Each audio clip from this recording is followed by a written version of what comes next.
So got a question from a business owner who says, yo, Elliott, I just stepped away from a big opportunity. He says it's freaking me out. My income is fine, but I feel like I'm losing my edge. Can a man still be powerful without pushing? Great question, man. And it reminds me of the difference between power and force, right? Where like power is commanding and force is demanding. And the difference between the two has everything to do with what's most primal in you. And that has to do with two different places to perceive from. Everything else in the whole world is just a variation of these two. You're either moving from a place of love or you're moving from a place of fear. It's one of those two things. In fact, love is physiologically expansive, relaxed, joyful, and fear is physiologically contracted, constricted. And you could just imagine that if your body is your form and your form equals function, that if you're operating out of expansion, out of relaxation, out of love, the things that come to you and the things that you do will be graceful, dude. But if you're operating out of fear, they're going to be contracted, they're going to be herky-jerky and frustrating. And that's the two different places that you're considering when you look at this opportunity that you let bypass you. Now I ask you, everything that you've done up until this point in your business, because it sounds like you're a successful man, your income is fine. If it was from the position of love, it all came from flow. It all came from a relaxed place. It all came from God's grace. I know when I look back at my life, when I was in my most relaxed state, calm physiological state, mental chill, flow, things just came to me, bro. Things just come to you, bro. Because what? You're open.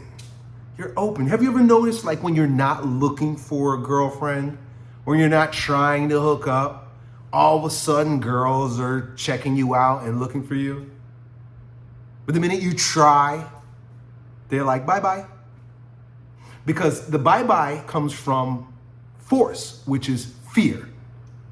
All forceful action comes from fear. I had this conversation with a group of good friends the other day. We were talking about how every action is measured by the sentiment from which it proceeds. Two people could do the same exact thing and get two totally different results based on where they were coming from. So here's how the conversation went.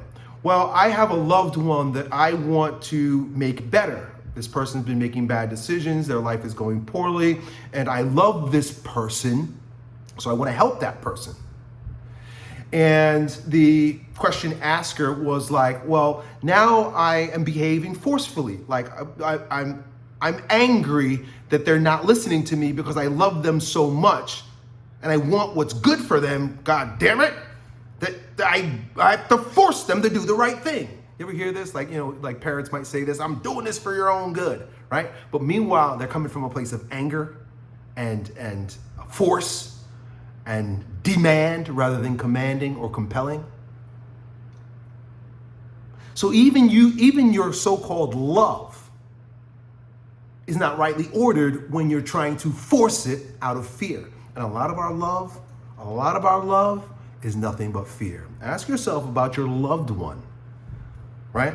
How much of your attachment to them is fear? It's because I don't want someone else to have them, or I'm afraid that they're going to go somewhere, right? Like, think about all the simpy behaviors that many guys have. Simpish behavior towards their woman. It's not because they love that woman. It's because they don't actually feel worthy of that woman, and they're afraid that woman is going to say bye-bye. But you ever notice that there's a nonchalant guy? I'm just saying this, I'm kind of reiterating this, but even in relationship, it's the nonchalant guy who's like, hey, whatever, come and go as you please. That the woman has the greatest attachment towards. It's that way with money. It's that way with relationships. It's that way with God. St. John of the Cross says the the most powerful prayer is the simplest prayer that's colored by the most love. Meaning not praying with sweat coming down your brow, right? Not praying with manic repetition, but praying out of an openness, a loveliness, a relaxation, which is power. Power. As opposed to a neediness, which comes out of fear, that produces force. Force. And so you betray yourself right away when you say that I stepped away from a big opportunity, but it's freaking me out. So when you chose to step away from that activity, my question for you is, did you step away from it out of love? Right? Because you can step away from people, circumstances, and things out of love. I love myself too much to subject myself to that so-called opportunity. Like there's some opportunities that could pay me $1 million, but I don't want to do it. I just won't do it. I won't subject myself to that sort of torture to do it. So I would reject it out of love. I love my easy mornings too much. I love my not having to leave my house. I love my schedule and my ability to live life on my time. I love that too much that even if you gave me $1 million to go work a 9 to 5, I'd probably say no. Could I use the money? Yeah, but I love me more. So it's out of love. But if it was out of fear, if you said no to this opportunity out of fear, which usually sounds a lot like, I don't think I'm worthy of it. I don't think I can handle it. I don't think I'll do it well. I don't think I deserve it. You're coming out of constriction. You're coming out of contraction. You're coming out of fear. And thus, you're forcing the decision rather than letting it be from flow.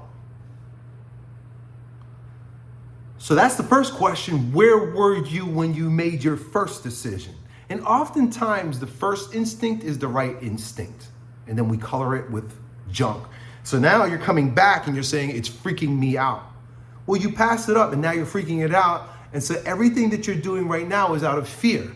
To be freaked out means that you're operating out of fear.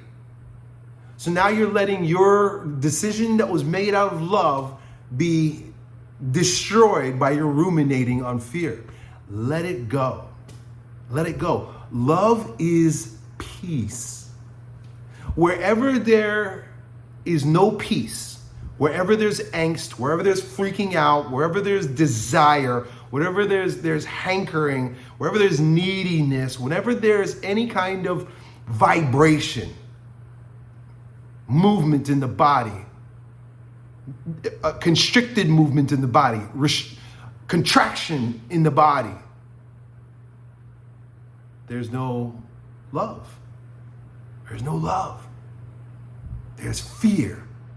And you're working from a place of trying to force. So he says, I feel like I'm losing my edge. I'll tell you this, man. You are not only not losing your edge, but this is the winning edge. The winning edge is the guy who can walk in the room and without saying a word commands attention. The losing edge is the guy that walks in the room and tries to force people to recognize him. And it doesn't mean that that guy won't get what he wants, but it's going to be at the cost of something sacred.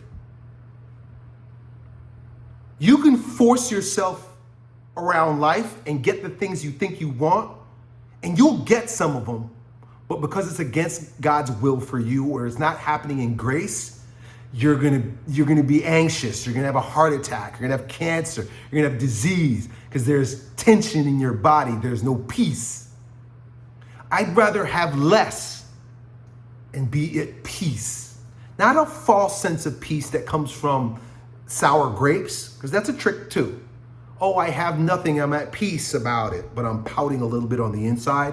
No, I mean complete. When your identity is solid and you know who you are, which is really the first and foremost of all of this. You can't make any of these decisions if you don't what?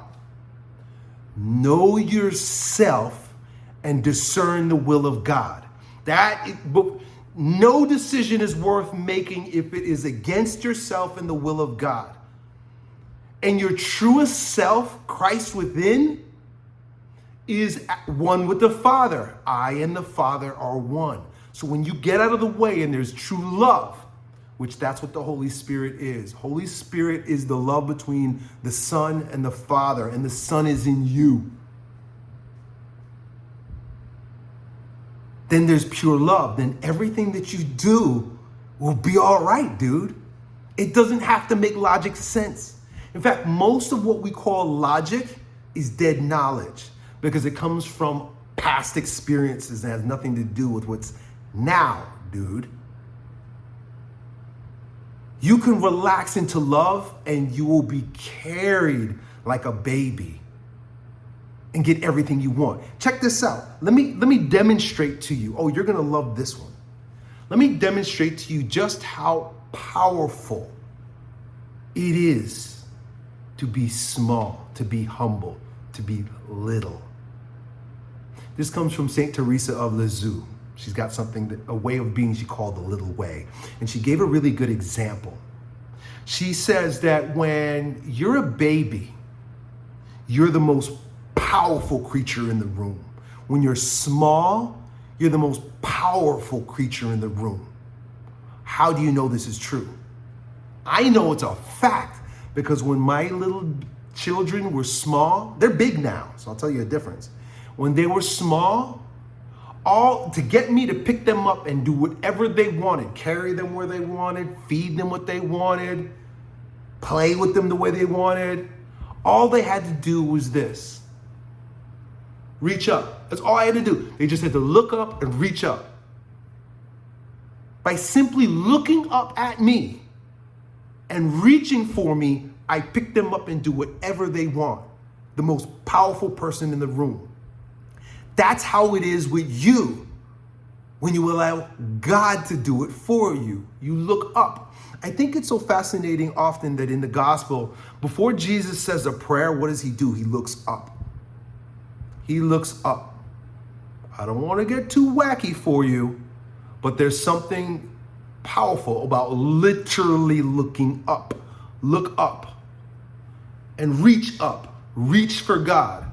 It's like, here I am. Here I am, God. I'm looking to you. Here I am and reaching up. He will pick you up because just like you love your baby, he loves you. You love your child. Jesus Christ says, as wretched as you are, if your child asks for a piece of bread, you're not going to give him a stone. If you ask for a fish, you're not going to give him a scorpion. How much more does your Father love you that if you simply ask, raise your hands, he's going to pick you up. That's the power of being small, being humble, and not forcing anything. But if that child starts getting a little bigger, 6, 7 years old, still small, still a little person, but now they are clever enough to manipulate consciously, and they trying to force you to pick them up, you put them right down. Say, you big enough, just walk yourself. You big enough, just take care of yourself. Oh, you're so smart, you're so powerful. Look at you. And sometimes you got to do that with kids because they want to do it. I want to do it. And their ego starts growing and they, by right, need an opportunity to try that. But at the same time, that new pride that rises doesn't give them the power to get me to pick them up. Now they got to force. Please come. Nothing more annoying than a whiny kid trying to get something by forcing me to do it. I don't want anybody to force me to do anything. I only operate out of when I love, and people don't like it. I got a long list of people that are waiting for me to do stuff, but I won't do it until my heart is ready. Am I lazy? I don't know. Call it what you want, but I won't do anything if it's out of resistance. I just won't do it. Should I do it? I don't know. Who you shoulding on? There is no should. There's grace. Just because you shove something in my face doesn't mean I'm going to get it done because you forcing me to do it. I do not like to feel forced. I don't mind being compelled, right? I don't mind being compelled, which is being seduced. I actually like being seduced. Sure, tickle me the right way, right? Like when the baby does that, the children are the most seductive things in the world. You can't not pick up a child that does that just by the look on their, just what they are, right? You got to do it. There's something so ugly about a forcer, right? And you said that you're losing your edge. It is the force that dulls your edge. The more you try to force shit, the more dull your edge gets. The more you allow it to flow in grace, the more you just follow nature's pace, the more you just seek God's face, the sharper your edge will be. You got the edge, the hidden edge, the edge of grace. Finally, can a man still be powerful without pushing? Your question betrays your confusion. Power compels. In fact, it pulls, it draws, it attracts. It attracts. That's the law of attraction. The law of attraction is relaxation, is attracting, just like a kitty cat. When you sit and you smile and you wait, the cat will climb up on your lap and sit. But pushing, meaning, come here, cat. Come here, cat. Let me go get me, cat. There was a cartoon when I was a kid that had this little girl named Elmira or something like that, right? She was like a little tyrant, and she loved animals, and she would chase after them. Like she'd be like, kitty! I think it was Tiny Toons. Kitty! And the animal, as soon as they heard her, they scattered, they ran. And she's like, come here, kitty, come here, kitty. She grabbed the cat, and the cat's like, yeah. That's force. And it always ends up with the cat scratching your face and getting away anyway. So my man, can you still be powerful? You are powerful when you don't push, dude. Done.